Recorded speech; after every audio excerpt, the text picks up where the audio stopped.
sedikit menyinggung tentang apa maksudnya tasawuf antropokosmik.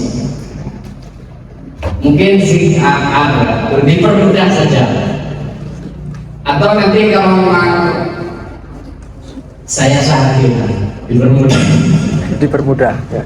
Oke, sebenarnya kajian ini kalau kita fokus di selesai ini kan antropokosmis, tapi kan Bapak moderator di tengah jalan sudah mencoba mencetak formulasi pendidikan dari biasa. Sebenarnya kita bicara mengarah ke sana. Apa sih antropokosmis itu?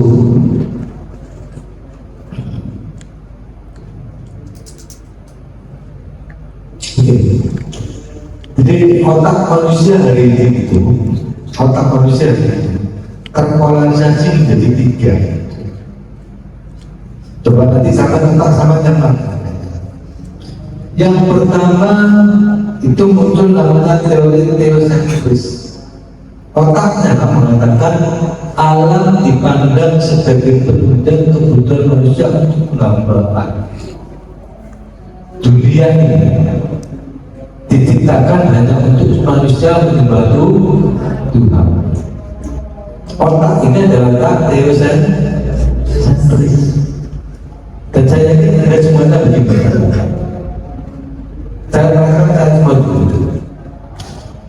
Kedua, yang orang hampir tidak banyak mengenal Tuhan, atau minimal orang liberal kayak paham. Itu menjadi begini, manusia sebagai supir superior dan alam sebagai objek yang inferior. Dua-duanya memiliki kesamaan. Apa kesamaannya? Alam tetap dipandang inferior, alam sebagai alat, sebagai tool dan tujuan. Ya, bahasa kasarku biasanya disebut alam hanya sebagai pelatur. Agamawan itu kan begitu. Makanya sama status saya kan sering kritik mustad yang jelas itu kan begitu. Ya karena begini, mikirnya konteks. Otak yang ketiga itu antropokosmis, dan ini kebanyakan orang tasawuf. Apa otaknya nomor tiga? Seluruh entitas adalah satu, organis dan resiprokal. Manusia mencari dengan alam agar bisa kembali ke habitat. Kita ini cuma satu tajalli. Angka 4, 5, 6 itu hanya sekedar yang imajinatif. Faktanya cuma satu. Dan itulah tajalli itu. Yang ada yang lain kecuali itu Tuhan. Maka antropokosmis itu adalah melihat seluruh entitas yang berbeda-beda itu adalah tunggal, tidak ada perbedaan antara yang di sana dan yang di sini.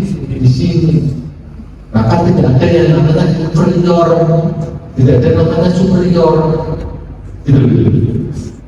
Dan tidak ada lagi alat ditempatkan sebagai alat menuju Tuhan, tidak ada. Karena kita sudah bagian dari alam. Kata dia, dan orang yang bisa menyatu dengan alam, maka dia menjadi sintetis dengan Tuhan. Orang yang bisa sintetis, maka dia akan memiliki pengetahuan abstrak yang terbatas dari Tuhan itu.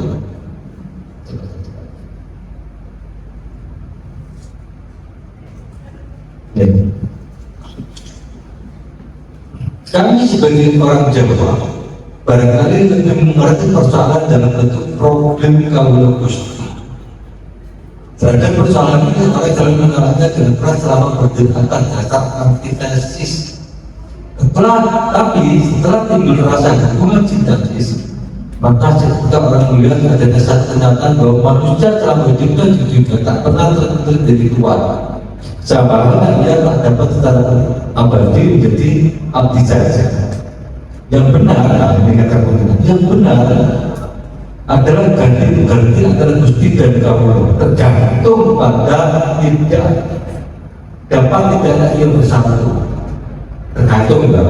Saya sampai besok menyatu ya cuma terbaik. Jangan. Lah kalau bisa bersatu menunjuk dengan kodrat dalam pikiran manusia yang kesadaran otak yang terbakar dapat menangkap penataan yang dari berbentuk abstrak itu. Ini kan kasar.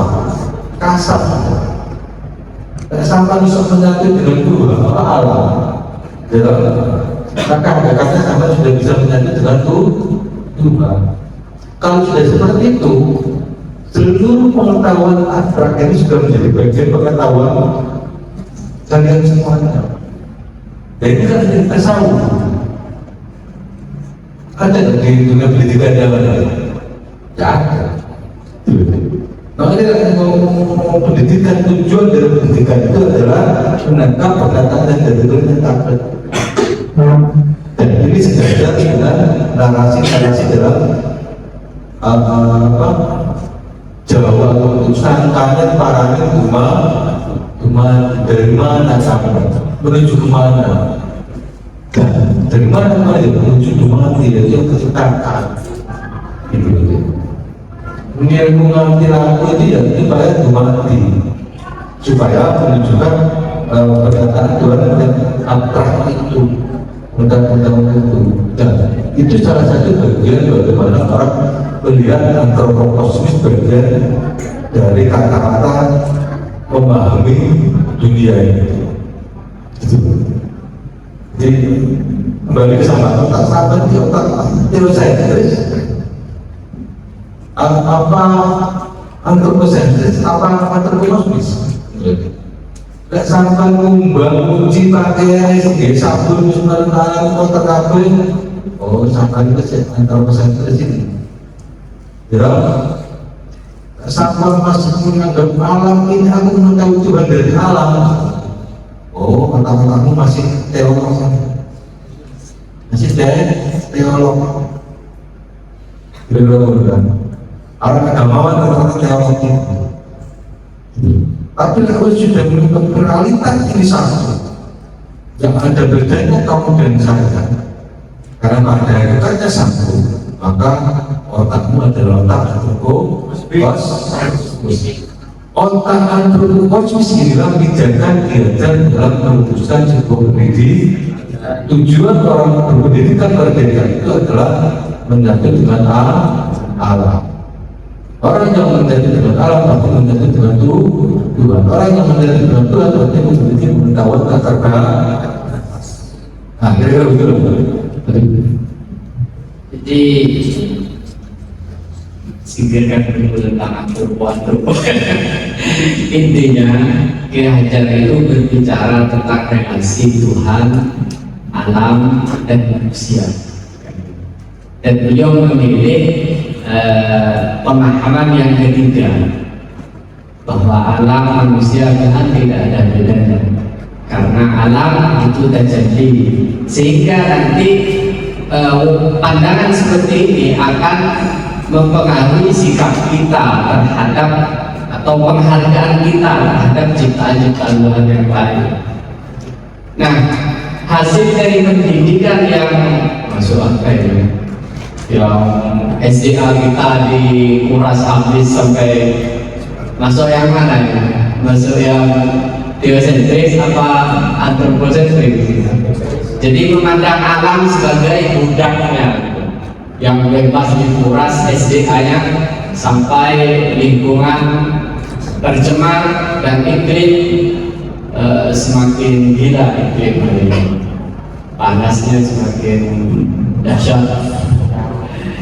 Baik, itu beberapa hal berkaitan dengan Ki Hajar Dewantara yang tentunya tidak mungkin cukup untuk dibahas dalam 1 jam 2 jam, karena ini penelitian panjang beliau bertahun-tahun menyelesaikan disertasi tersebut.